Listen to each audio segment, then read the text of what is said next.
Tash që 3 vjet, ngjitur për trupin e 13 vjeçares nga Fush Kosova, është ky aparat që monitoron vazhdimisht nivelin e sheqerit në gjak.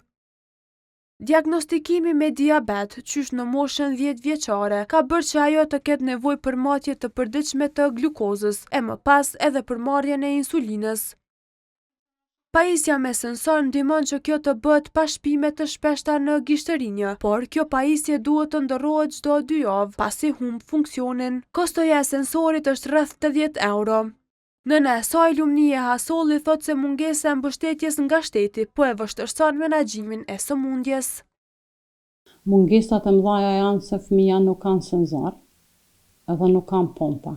Puna e senzorit e leton shumë, se vënohet çdo 2 javë, është i kushtueshëm, po shteti për këta fëmijë asgjë s'ka bë, korra s'po bën. Tepër e nevojshme është për shtetin, po sa ka me mujt me mbulu nuk e di, se neve nuk na japin as traka për me matë sheqerin. Vetëm që ato insulina që jepen falës. Janë analizat ekstra, janë ushqimi, është senzore. Përditshmëria për të dhe vajzën ka ndryshuar shumë. Rritja një fëmije me diabet thotë se është shumë e vështirë në kushtet nëpër të cilat po kalon. Se me një rrogë është shumë vështirë në Kosovë me ja dalë me një fëmijë nëse ka smundjen e diabetit, se janë shpenzime të mëdha. Koha i ka dërguar pyetje Ministrisë së Shëndetësisë për numrin e fëmijëve të prekur me diabet dhe për mungesën e përkrahjes që presin prindërit, por nuk ka marrë përgjigje.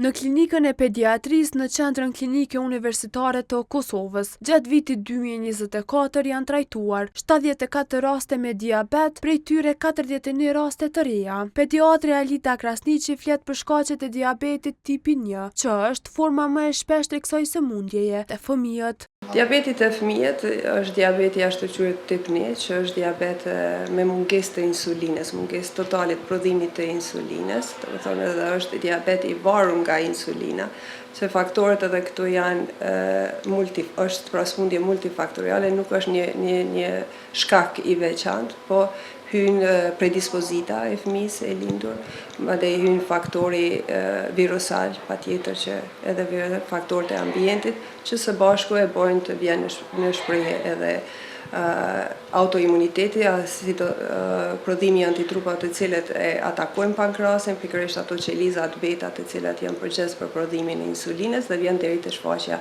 e sëmundjes. Sipas të dhënave të klinikës së pediatrisë, para një dekade diagnostikoheshin 12 deri në 13 raste të fëmijët në vit, e tash ky numër gati është katërfishuar.